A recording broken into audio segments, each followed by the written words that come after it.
celebrations this week at your local Lexus Centre as we mark 20 years in the UK. The IS F Sport 20 Years Celebration Edition, with dynamic styling and handling, 18-inch alloys, F Sport interior, and a little bit of... We're also celebrating our award-winning customer experience with 3 years complimentary servicing across the whole IS series. Lexus, the pursuit of perfection. Yeah, Jamie. Yeah? You don't pull people out of burning buildings, do you? No. You don't arrest people? No. And you don't work in a school or hospital or anything? Well, no. Then how come you're able to take advantage of the shared ownership scheme with Genesis Homes? Oh, because it's shared ownership, it doesn't mean it's just for key workers. If your total household income's less than 60 grand a year, you'll probably qualify. Wow. So you don't have any handcuffs then?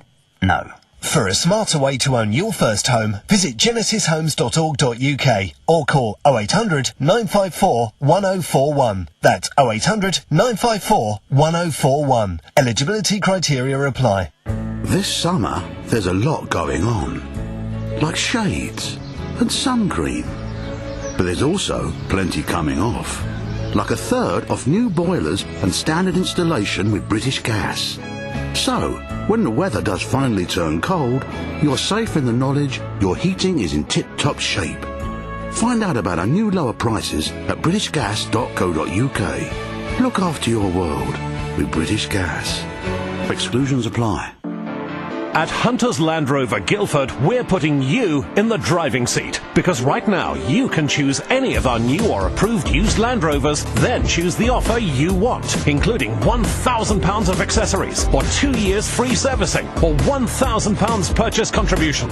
Any Land Rover, any offer. So visit Hunter's Land Rover now at Ladymead Guildford, or search online for Hunter's Guildford. Hurry, offers end July 31st. Terms and conditions apply.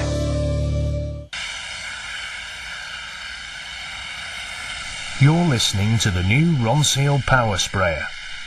It's cordless and can spray a fence panel in around 2 minutes, giving you the rest of the weekend off. The new Ronseal Power Sprayer. It does exactly what it says on the tin. On DAB Digital Radio and 1089 and 1053 AM. Official broadcaster of the FIFA 2010 World Cup, South Africa. Talk Sport News at 11 with Mike Ogill. Good morning. Police are due to give the latest on the Raoul Moat manhunt shortly after the suspected gunman spent another night on the run. Residents in Rothbury have been told they can return to a normal routine after the exclusion zone around the village was downgraded, but police have been hampered in their search by bad weather overnight. Local resident Graham Bateson thinks the police will struggle to find Moat. Anybody on their own could easily evade somebody. They're easily, no problem whatsoever. It's thickly wooded, there's lots of rivers, you could easily lose them. Another Lord has decided to step down this morning. Lord Foster of Thamesbank is the fifth peer to quit in order to retain his non-domicile tax status. Members have until midnight tonight to opt out of the House of Lords, but it's being reported Lord Ashcroft will renounce his non-dom status in order to stay in Parliament.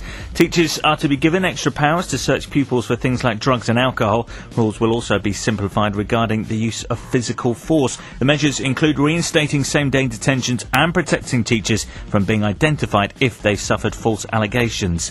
And despite poor exchange rates, the volcanic ash cloud and airline strikes, people are still booking plenty of holidays to far-flung resorts. Caribbean islands and American cities are among the fastest-growing long-haul destinations this year. Bookings to the West Indies were up by 130% in May and June. Talk Sport weather. Turn up the heat with a great value holiday to Mallorca with lowcostholidays.com. It's cloudy across most of the country with light rain possible virtually everywhere, but there will be sunny spells as well. Highs this afternoon will hit 24 degrees. Talk Sport. Sports Update. Good morning, I'm Ian Abrahams, live at the World Cup in South Africa. Holland's players arriving back shortly at their base in Johannesburg. That's ahead of the final on Sunday, which you can hear live on Talk Sport at Soccer City. Their 3-2 win over Uruguay, booking their place in their first final since 1978. The goals came from the skipper Giovanni van Bronckhorst, Wesley Sneijder, and the former Chelsea man Ian Robin, who's already dreaming of Sunday. Of course, a great performance. First time in 32 years. So, yeah, it's great, but what I said, we're not there yet. One game to play and we have to win that one. But it'll either be Spain or a repeat of the 74 final against Germany for the Dutch. What it does mean is it's an all-European final. For the first time in World Cup history, a European side will win the World Cup outside the continent of Europe. The Germans are underdogs tonight against the European champions, although manager Joachim Löw's blue jumper is a bit of a lucky charm for them. It hasn't been washed since the 4-1 thrashing of England. Since then, they've dispatched Argentina in similar fashion, although assistant manager Oliver Bierhoff thinks the Spanish will be a bit harder to beat tonight. Good organized team with excellent player who has great experience in the Champions League, and also since 2006, 2008 especially, they play incredible football and stay together since they are young, so it will be tough. Leicester have a new manager in Paulo Sousa. And finally, they may not have been the defining sound of the World Cup, well, they certainly have been here, but it seems rugby union isn't in love with the Vuvuzela. New Zealand, who are hosting next year's Rugby World Cup, which you can hear live here on Talk Sport, the stadium authorities there are expected to ban the long plastic horn. They've already said any Vuvuzelas at the Tri-Nations match this weekend between the All Blacks and South Africa in Auckland will be confiscated. Next headlines are in half an hour.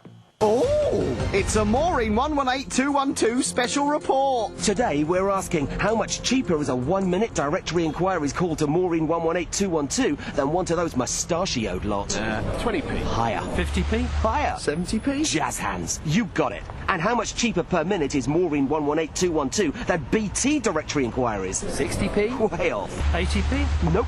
Maureen is nearly £1 cheaper than BT. And how would you use the extra cash? Pay you to go away. Good lad. Calls cost 19p a minute plus 79p from a BT landline. Mobiles and other networks may vary. Maureen 118212. Oh, she gives you more. On DAB Digital Radio and 1089 and 1053 AM. That's magnificent! Official broadcaster of the FIFA 2010 World Cup, South Africa. It's got in! It's got in! Mike Parry and Mike Graham. Big Game Radio on TalkSport. Welcome back to the mid-morning breakfast show here on TalkSport. Just coming up to 11:05. You're listening to Mike Porky Parry and M.G. Graham on my right here. Breakfast show, you just said there. I'm sorry, I meant to say the mid-morning show. Breakfast has come and gone, and a fine show it was this morning. We'll be back at 6 tomorrow morning, of course. With Alan Ronnie. In time for breakfast. Be back at 6 tomorrow morning in time for breakfast. Right, we are talking about whether or not we're hampered in this country by the fact that we exclude, through our class system, Mike, about 2/3 of kids from the age of 12 to 18, young men, who simply can't get into football in this country because the way our system is designed, they simply are not invited in, the parents don't want them in, and they have no appetite to get in because they're not told about the opportunities that exist. Therefore, we draw all our children, all our kids, into professional football from the working or lower working classes. Now, you said that you played football, at a reasonable schoolboy level, which you did, right? And the school had great English facilities. Schools, I mean, presumably it never occurred to you or to your parents that you should become a professional Well, I was never good enough, or anywhere near good enough. I mean, I had a mate who went to the local secondary mod. He was so good, he got signed by Arsenal as an apprentice, didn't make it to the top, but he was very good. We all had fields in those days, but they don't have them now. Anyway, give us a call, please, 08717 223344. We're going to talk about this for a few minutes more yet, because it's a very interesting debate. Are we hampering ourselves where the Dutch and the Germans don't? Because the Dutch and the Germans accept that football is a middle-class occupation and can be a great profession for your children. In this country, we don't. We slam the door on a kid if he's not working class. Give us a call. You're listening to Talk Sport. Right, just to remind you that number, 08717 223344. Let's go straight back to the calls. Let's go to John, who's an Everton fan in Milford. Hello, John. Hi, Mike. Yeah. Mike. Hello, John. Yeah, go on. What's the problem? I've sort of got a little bit of a disagreement with you, actually, Mike. Go on. About the class system. I'd give you an example of my lad, who's just actually finished his A-levels. Mm-hmm. He's a reasonably talented footballer, not top drawer or anything, but he was fortunate to represent the local district schools for a couple of years at under-14s and under-15s level. Right. And in fact got through to the final at the Molineux. Now, of that squad of 17 players that went to that Molineux, Joshua's still playing, thankfully, at a reasonable level, and there's one lad who was lucky enough and he's actually on Stoke's books. Right, good, yeah. Of the rest of them, hardly any of them are playing football now. Yeah, but that's what happens, John, and that's nothing to do with the coaching or your lad or anything else. John, I've got to move on, mate, because we've got a few calls we want to get in before we move on, but that is because you've got to be extremely good to become a professional footballer, and most kids drop out of the system between the ages of sort of 16 and 18. But you've also got to be very, very driven, and the most driven kids tend to be working class because they've got nothing else going on. They haven't got any other options. It's the American boxer thing about the hungry belly and all that, but I mean, I can tell you from, you know, when you meet professional footballers, you listen to their stories, it's not just if you're good you become a professional footballer, you've got to be brilliant, you've got to be excellent, but you've got to have a great heart and a great determination and a great will to succeed, and that again is something which comes out of the working classes, which perhaps the middle classes, a bit like Tim Henman, the middle class tennis player, don't have in this country. Right, let's go to talk to, who's this? Dave, a United fan in Harrow, the location of a great public school. Hello, Dave. Hello, yeah. Hi, Mike. Yeah. Basically, there's plenty of people playing soccer, Mike. Any park in Harrow is flooded with players and flooded with people with coats written on their back. But there's no intelligence to it. They're screamed at the age of 9 and 10 for being out of position.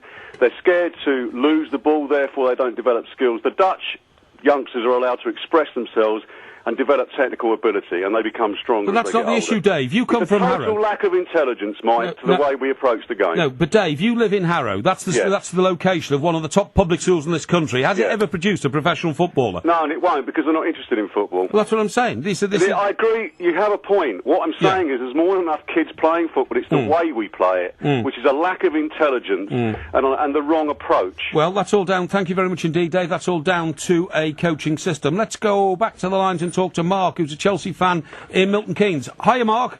Hello, mate. How are you? Yeah, very well, mate. Yeah, go on. What's your point? I coach kids football. Coach it on a Saturday. Coach it Wednesday. Got my badges right up to A level. Yeah. I've done some in Germany. Blah blah blah. My point is the reason you won't get middle class people involved is because of the Neanderthals that stand on the touchline, and the reason that's also the reason we won't produce good footballers. I try to teach my kids to play using a curver system, which is Dutch. Possession football, pass it around, hang on to it, be patient. All you get on the touchline is uneducated parents screaming, get the ball forward, get the ball forward. Until people in this country are educated as to how you win matches, that possession is what wins games, you won't get there. And the middle classes won't turn up for a very simple reason. They don't like the Neanderthal working classes effing and blinding on the touchline. Well, I'm not. Thank you very much indeed, Mark. We're not racing through the calls right about now. that, because there are. I mean, there are certain situations, if you found yourselves in them, where you're talking to a bunch of people at some kind of middle class dinner party. If you say, "Yeah, my son wants to be a professional footballer," you would see people literally wince. Well, because of those people who are involved in it. Well, go back 5 years later, when your son's playing for England, he's earning $3 million a year. Then they might not win. No, I don't think they would. It's not about money, Mike. It is about money. Status in society. Listen, it's not. It's trickle-down economics. If a young man comes out of a council flat, becomes a footballer, buys a £5 million home, marries a girl, has 2 or 3 children, and he's already bought his parents a home as well, because that's what families do, close-knit families, and then his children go to private schools, he then creates a dynasty of trickle-down economics, which will mean literally a family dynasty, which he'll be the head, then his children, then his grandchildren, and all of a sudden he's transformed because a of the whole way family because of the wealth he gathered from football. But he hasn't taken them out of the working classes. He has. No, he hasn't. Because the problem with this country is that you are still working class if you're a footballer. Doesn't matter how many Bentleys or how many. Hang on, if you're the son of football and you've been to Gary Lineker, quite rightly, because it was his choice, sent at least one of his sons to Eton. His son is not any longer working class. You know, Gary Lineker's son is not working class because his dad is a broadcaster. Yeah, he's not a footballer anymore. But he only became a broadcaster because he was a footballer. Doesn't matter. And he was a footballer because he came from a market trader's stall in Leicester. It's as simple as that. Let's go back to the calls and talk to Liam. Hello, Liam, a United fan in Dartford. Hi, Liam. Hi, chaps. You all right? Yes, good, mate. Yeah, go on. The case I was going to give you was my own son. He played football for a couple of years. Right. And he didn't really progress in it. He didn't like the way that, coaches were with them. He didn't get anything. He didn't benefit from that. He asked, could he stop playing football? No problem. Find an alternative, as long as you do a sport. And he chose rugby. So I took him to rugby union. Yeah. And for the past 2 years, he's excelled. And whether it's the people or the class of people, I don't know. But I think the coaching is a massive difference between the way the parents were at football and the coaches were at football to what he encounters now and has done for the past 2 years. At rugby, thank you very much indeed, Liam. I think he's got a good point there as well. I think that the attitude towards rugby, which is played in public schools, is much different. One last call here today. Thanks, everybody, for trying to get in on this debate. Last one is Pete, who's been waiting some time, United fan in Walsall. Hello, Pete. Hi, guys. How's it going? Yeah, very well, mate. Go on. My main point is, in my area, used to go out and play football 2 or 3 times a week, literally like 3 or 4 hours every night. Yeah. Until all the schools and all the places where they were playing fields we could get onto put up 6-foot fences around the entire thing, and we couldn't get into them anymore. Shocking. The only other available facilities was AstroTurf, and you can't really slide tackle somebody on that stuff. Yeah, no, absolutely shocking. Yeah, OK, thank you very much indeed. That's Pete. You got some emails there, I've just got one here I'd like to read out. Kerry in Malden says, what would Eric Cantona have been if he'd been born here? Anything but a footballer. Is that right? That's the calibre of player we are excluding. Why do they say that? Why? Because I think the view about Eric Cantona was that he was a slightly unusual character. He was a rather sort of philosophical persona about him, you know. And that's just not the kind of person that's encouraged. I mean, if he'd started playing football with some of these coaches that we've heard from, with some of these Neanderthal parents, he would never have become a professional footballer. OK, well, that's open to debate. Right, thank you very much indeed, everybody. We're going to move things on very shortly. Raoul Moat is a crazed individual who's roaming around with a gun and says he's going to kill as many policemen as he can. Is our response to this sufficient? When I see other policemen walking the banks of the River Koke and this man says he's going to kill them, I think automatically, why are the police going out to be shot at? Where's the army? Not all the army in Afghanistan. Where's the SAS? Have we got enough resources to cope when you get crazy people like this who are going to try and pull apart our societies by terror? Give us a call, 08717 223344. You're listening to TalkSport. Mike Parry, MG Graham, back with you in 2 seconds. World Cup football on TalkSport, official broadcaster of the 2010 World Cup South Africa. With lowcostholidays.com, now anyone can go anywhere. UK Worker of the Year from Dickies. It's free to enter, and you could be driving away in a new Renault. Nominate now at ukworkeroftheyear.com. Take a look at the future. The Farnborough Air Show is on the 24th and 25th of July. Take a look at the latest in aviation technology. Visit the Space Zone and watch the amazing flying display, including the world-famous Red Arrows. Buy your tickets now at farnborough.com or travel with South West Trains and save £5. Kids go free courtesy of Rolls-Royce. The Farnborough Air Show. It's so much more than just an air show. Conditions apply. Are you up to kick some butty? Then get down to Burger King, because our sausage, egg and cheese breakfast butty is only 99p, for a limited time only. Flame grilled sausage, fluffy omelette and melted cheese. Very tasty. Grab yours for just 99p. Only on the great Burger King breakfast menu. Taste is king. Breakfast served until 11 a.m. at participating restaurants only. Now then, robot, what have we built you to say? At QuickFit, we'll recharge your aircon for only £49 with a money-back guarantee. Very good. Whatever. Introduce me to that cute air pump. She's hot. Aircon at QuickFit. You'll be amazed at what we do. A tickety-boo Krabby's camping adventure. Jonathan, I'm sure your pole won't fit. Don't be silly. Get your hands in and wiggle it. Cripes, this wind's a rotter. Grip my peg, Amy, while I keep hammering. Look here, stop getting hot and bothered and come and have a refreshing Krabby's alcoholic ginger beer. Made with a recipe of secret fruits and spices and served over ice with a slice. Krabby's alcoholic ginger beer. Refreshing ginger beer, only for grown-ups. Harder, Jonathan. Put some effort into it or we'll never get it up. I'm trying, Amy, but I think I've bent my peg. What you got to eat, then? Scotch egg, chutney, pork pie, pickled onion. Makes my cheese certainly look a bit sad. The new Vauxhall Movano offers a few little extras, with £1,400 worth of free options, including aircon, trip computer, Bluetooth and alarm on all new Movano orders placed by July the 31st, 2010. Packet of biscuits? You're giving us indigestion. Oh, can I have your sandwich, then? To find out more, contact your local Vauxhall retailer or visit newmovano.com. New Movano from Vauxhall. No job too big. Terms and conditions apply. Contact your local retailer. Traffic and travel on TalkSport with Mercedes-Benz Sprinter vans. Driving you home with economy and efficiency. 17 minutes after 11. Let's go across to Chiara at the travel desk and find out what's happening on the roads. Starting up north, the M8 and 98 northbound, you'll find a lane block there because of an accident between the M8 at junction 30 through towards junction 1 for the A726. In Ford in Shropshire, the A458 both ways closed because of accident investigation work. That all continues between the B473 and the A5 towards the Churncut Island. M1 northbound, if you're heading through Hertfordshire, lane is closed as you enter onto the main carriageway. It's all because an accident's happened there at junction 8 for Hemel Hempstead. I'm Chiara Glorioso with TalkSport, Traffic and Travel. Are you sitting in traffic right now? Look at the car next to you.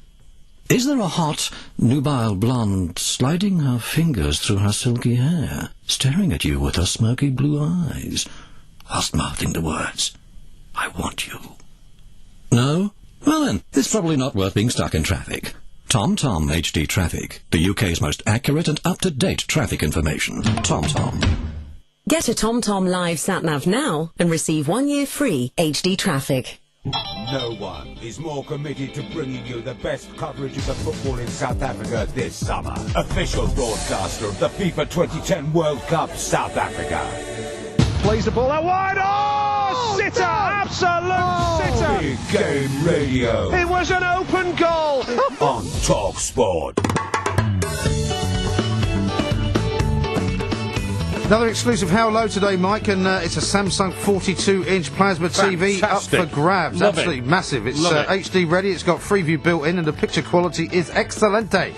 It's sleek, it's stylish, and it will make watching the footy at home a whole lot better. Of course it will. Now remember, the person with the lowest unique bid wins. Lowest bid in pence that no one else makes. Bringing the hammer down at 12:30 today, so you better hurry up.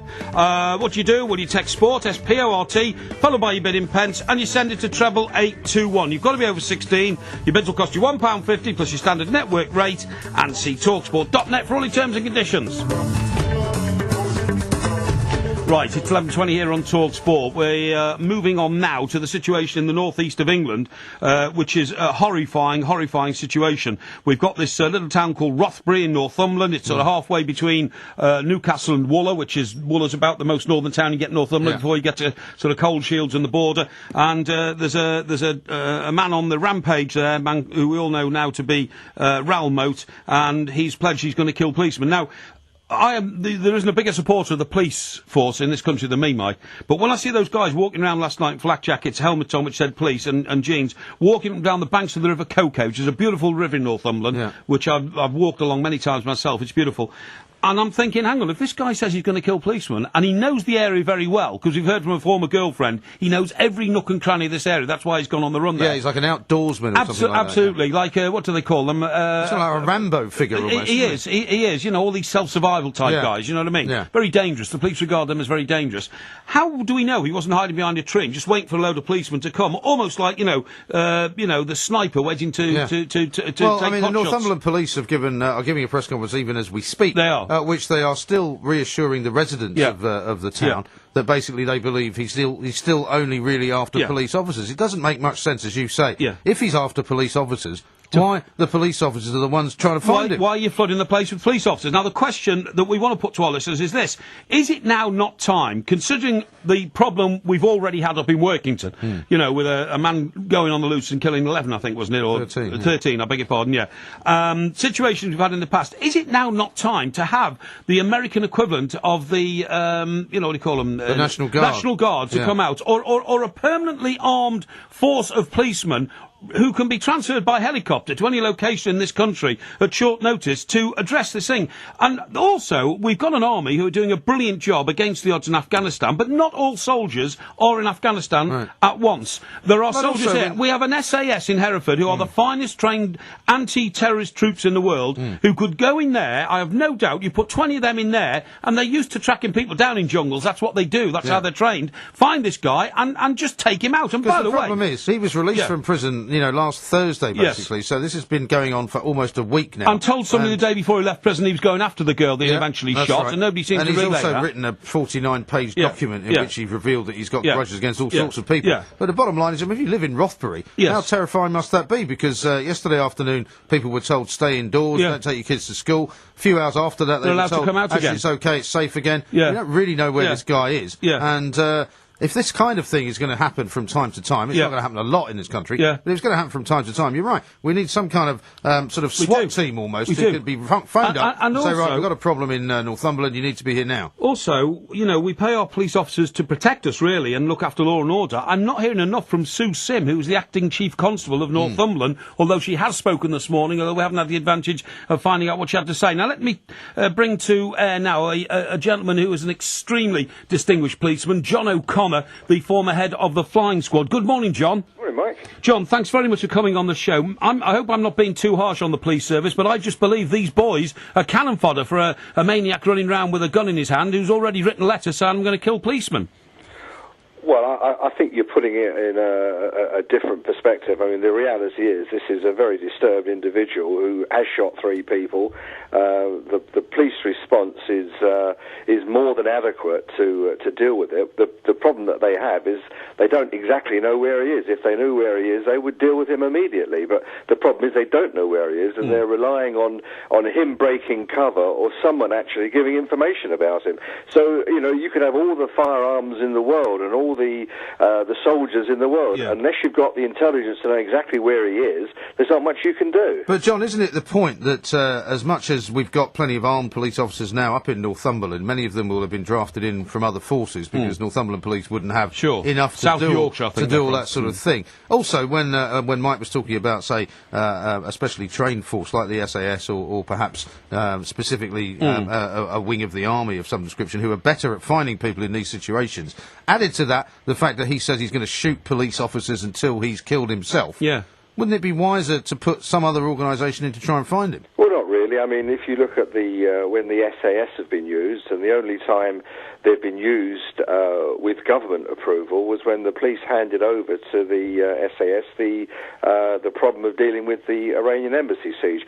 When the SAS were used to quell a prison riot up in Scotland, the then Prime Minister, Mrs. Thatcher, went absolutely ballistic over the use of military forces in what is a civilian problem. And this is totally a civilian problem. And the police are more than trained and more than adequate to deal with it. I mean, they've got better resources because of the amount of resources they've got than any military unit. I mean, they've got their sniffer dogs, they've got their heat-seeking helicopters, they've got every sort of assistance that the army could possibly have had. And of course, they're trained in doing that. I mean, you know, you've got search teams that have trained together, trained for every contingency. There's no point in trying to hand this over to another unit because immediately the police aren't being successful. They're only being successful because there's a lack of information. And also, you have to bear in mind that under the circumstances in which this is occurring and the fact that it looks as though he's been living rough, you know, he may very well have taken his own life. He may be lying dead somewhere.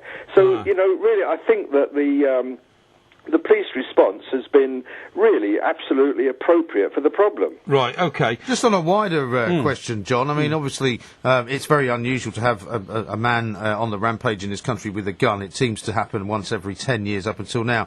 But because of the fact that this guy has come out of prison, he seems to have a grudge against an awful lot of people. Many people have said in the past, we had that guy in the bank saying he was upset with the bank, so he took some hostages. People seem to be getting guns a lot easier in this country now. Is this something that we should expect to see more of? Well, I think there's the actual availability of guns to criminal fraternity is out of control. I mean, if the authorities can't control it, then it's out of control. And we certainly know that there are a proliferation of guns, and we've found that there are numerous people with very rudimentary gunsmith knowledge are able to convert decommissioned weapons and replica weapons into lethal barreled weapons. So there's a whole load of those weapons that are about, and the availability of shotguns is really quite lax compared to the availability of, or the licensing of Class A firearms. I mean, to get a shotgun, you know, virtually, if you've got a bit of land that you want to shoot rats on, you can easily get a shotgun. You know, you only have to show that you are a person of good character and that you can store it properly. So shotguns are not nearly as secure and not nearly as controlled as firearms. So the availability of shotguns is common. I mean, they're all over.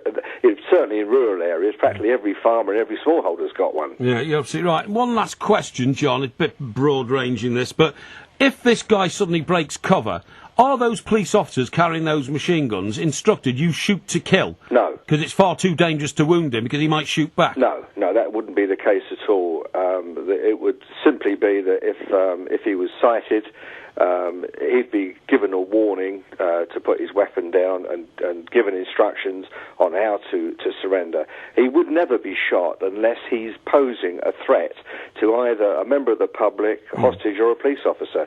And if he's not immediately posing a threat, I mean, this guy might not even have a gun with him. He might have ditched his gun. Yeah. So there's no way that anybody's going to give any orders to shoot to kill.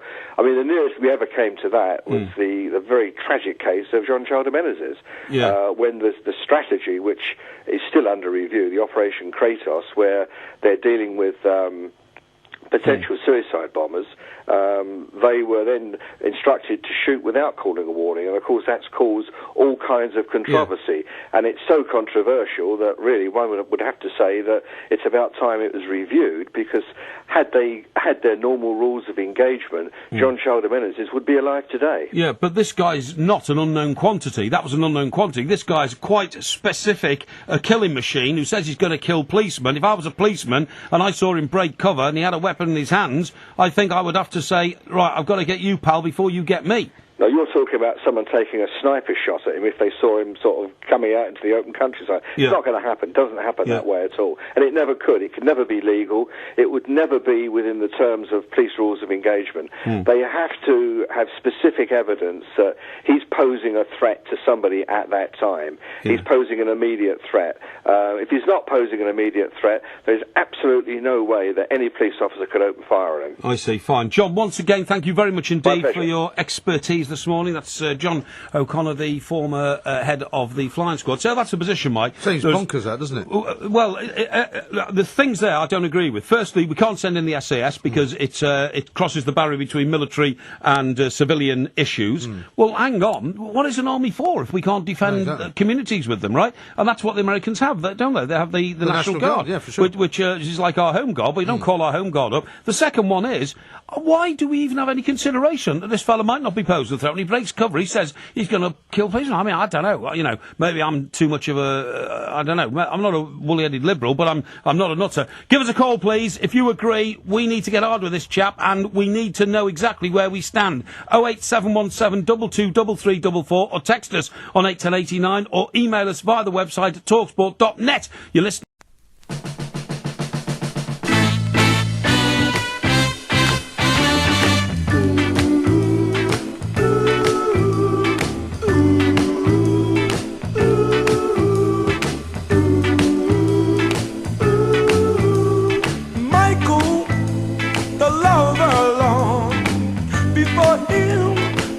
No other.